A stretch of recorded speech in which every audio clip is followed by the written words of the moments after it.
Kekayaan Deddy Mulyadi, yang merupakan salah satu kandidat Gubernur Jawa Barat 2024, menarik perhatian masyarakat setelah dia melaporkan harta miliknya dalam Laporan Harta Kekayaan Penyelenggara Negara, LHKPN. Menurut informasi dalam LHKPN, yang disampaikan pada 20 Agustus 2024, total kekayaannya dilaporkan mencapai Rp12.851.243.199. Selanjutnya, bagaimana gambaran mengenai kekayaan Deddy Mulyadi menurut data LHKPN? Di bawah ini adalah rincian aset yang dimilikinya, mencakup berbagai jenis kekayaan seperti real estate, kendaraan, aset bergerak lainnya, tabungan, serta total utang yang ada padanya. 1. Aset properti. Dalam Laporan Harta Kekayaan Penyelenggara Negara, LHKPN, yang dia ajukan, Deddy Mulyadi tercatat memiliki aset berupa tanah dan bangunan yang nilainya sebesar Rp7.368.000.000. Hartanya terdiri dari 116 unit properti yang berupa tanah dan bangunan yang tersebar di daerah Purwakarta dan Subang. Semua properti tersebut diperoleh melalui usaha sendiri. 2. Kendaraan dan mesin. Deddy memiliki total kekayaan dari kendaraan dan mesin senilai Rp8.004.000.000 yang terdiri dari sepeda motor Honda tahun 2003 seharga Rp24 juta, didapat dari usaha sendiri. Sepeda Polygon Colos T8 keluaran 2017, hasil sendiri, yang bernilai Rp20 juta.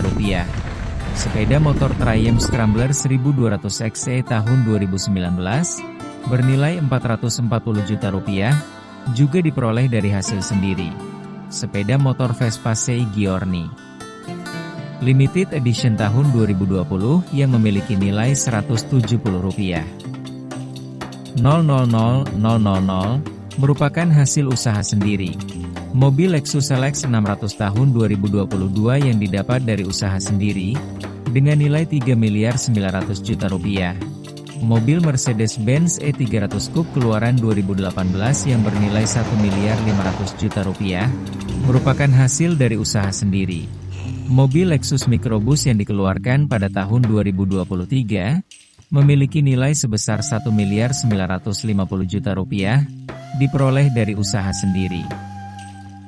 Harta yang dikenal dengan Deddy Mulyadi atau KDM, salah satunya, berasal dari kanal YouTube yang dimilikinya, yaitu KDM Channel, kini telah mencapai 7,4 juta pelanggan atau subscriber.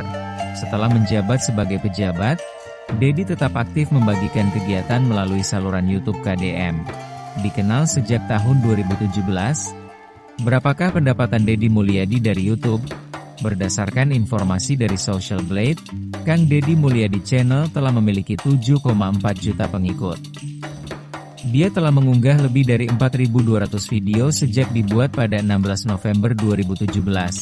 Dari ribuan video tersebut, kanal YouTube Deddy telah ditonton lebih dari 1,9 miliar kali. Menurut laporan dari Social Blade, perkiraan pendapatan YouTube Deddy berkisar antara 38.000 USD hingga $604.000 Amerika. Angka tersebut setara dengan Rp644.062.000 hingga Rp10,23 miliar setiap bulannya. Belum lagi penghasilan dari Facebook, TikTok dan Instagram. Deddy Mulyadi secara pribadi mengupload berbagai jenis konten di saluran YouTube miliknya.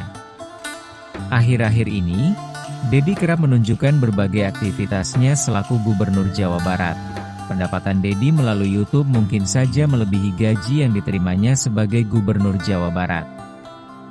Berdasarkan Peraturan Pemerintah Nomor 59 Tahun 2000, seorang gubernur berhak menerima gaji pokok yang mencapai Rp3 juta setiap bulan. Selanjutnya, sesuai dengan Keputusan Presiden 68/2001, tunjangan untuk posisi gubernur adalah sebesar Rp5.400.000 per bulan. Selain itu, berdasarkan PP 109/2000, gubernur memiliki hak untuk mendapatkan sejumlah fasilitas terkait jabatannya, termasuk rumah dinas lengkap dengan peralatan dan biaya pemeliharaan, serta kendaraan resmi. Selain itu, Terdapat juga dana operasional bagi kepala daerah yang disesuaikan dengan pendapatan asli daerah, PAD. Mengacu pada PAD Jawa Barat tahun 2023 yang mencapai 24 triliun rupiah, maka izin operasional gubernur ditetapkan sebesar 36 miliar rupiah per tahun atau 3 miliar rupiah per bulan.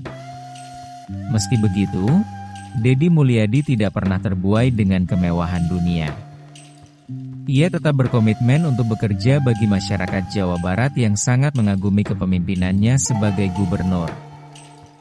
Oleh karena itu, tidak mengherankan jika Deddy Mulyadi sering berbagi rezekinya kepada warga Jawa Barat, terutama kepada mereka yang berada di kalangan menengah ke bawah, seperti para ibu, janda, dan anak-anak yang rajin membantu orang tua mereka dalam mencari nafkah untuk kebutuhan sehari-hari.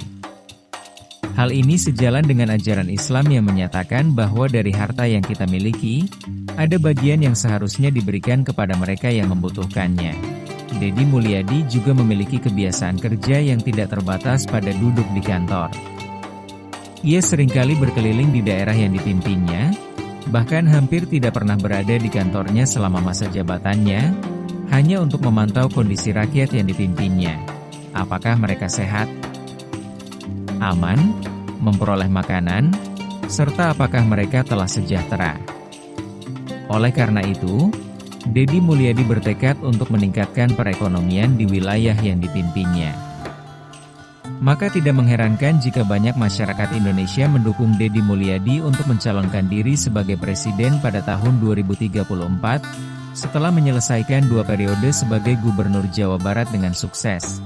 Seperti Deddy Mulyadi menjalani 2 periode sebagai Bupati Purwakarta, ia berhasil mengubah kabupaten tersebut menjadi daerah yang bersih dengan perkembangan ekonomi yang cukup baik dibandingkan dengan bupati sebelumnya. Namun perjalanan Deddy Mulyadi sebagai Bupati Purwakarta dan anggota DPR RI tidak selalu mulus, seperti jalan-jalan di Purwakarta saat itu. Banyak elit agama dan pejabat yang menolak kebijakan yang ia terapkan. Contohnya adalah proyek pembangunan patung yang bertujuan mempercantik kota Purwakarta yang mendapat penolakan keras dari para ulama FPI dan HTI dengan argumen bahwa mendirikan patung itu haram. Bahkan, FPI dan HTI melakukan kekerasan dengan merusak patung-patung yang telah dibangun oleh Deddy Mulyadi. Beruntung, kejadian tersebut menarik perhatian Bapak Prabowo Subianto dan saudara laki-lakinya, Bapak Hashim Joyokusumo. Meskipun saat itu Bapak Hashim tinggal di London, Inggris. Bapak Hashim segera kembali ke Indonesia untuk membantu Deddy Mulyadi mengatasi masalah tersebut. Meskipun pada saat itu mereka belum saling mengenal. Namun, Bapak Hashim kembali karena cintanya yang mendalam terhadap budaya Indonesia dan tanah airnya Indonesia. Karena patung-patung yang dihancurkan oleh para ulama FPI dan HTI adalah bagian dari warisan budaya Indonesia. Jadi waktu patung-patung di Purwakarta dirobohin, saya nggak ada temen, nggak ada yang telepon, nggak ada yang SMS zaman itu. Sedih Pak, hidup ini kok Indonesia ini kayak sendiri gitu loh. Menegakkan nilai-nilai kearifan, ngurus nilai seni tradisi Indonesia, kok pas diginiin pada diem. Ini namanya Deddy Mulyadi, Bupati. Oh, Bapak itu di London, belum kenal saya, hanya baca majalah Di majalah Tempo. Majalah Tempo. Karena Anda diganggu kelompok radikal, oknum-oknum yang hancurkan wayang.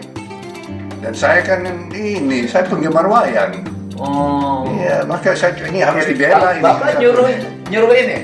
Iya. Pak Kembalen? Iya. Kan saya cari-cari Kang Deddy melalui anggota Dewan kita, dapat nomor, saya hubungi. Anggota Dewan Gerindra lah ya, waktu itu. Saya Golkar loh. Apa? Kita tidak akan Iya, Pada terus? saat itu Kang Deddy nanya, Pak Hashim Muzadi. Ada saya terima telepon dari Bapak. Iya. Dari Pak Hashim, Hashim mau jadi. Pak Hashim Muzadi, saya bilang bukan, Pak Hashim Joyokusumo, adiknya Pak Prabowo, berkenan menanyakan lebih detail, mau membantu bahkan berkunjung Ke Purwakarta. ke Purwakarta. Setelah beliau pulang, beliau hubungi teman-teman lain. Saya ajak Ketua Umum Pak Padi, Persatuan Pedalang Persatuan Pedalang Indonesia. Saya kan ini sudah 25 tahun Jadi kan. Bapak itu penggemar wayang. Iya, penggemar wayang, ya penggemar budaya Indonesia lah. Ya salah satunya wayang. Iya.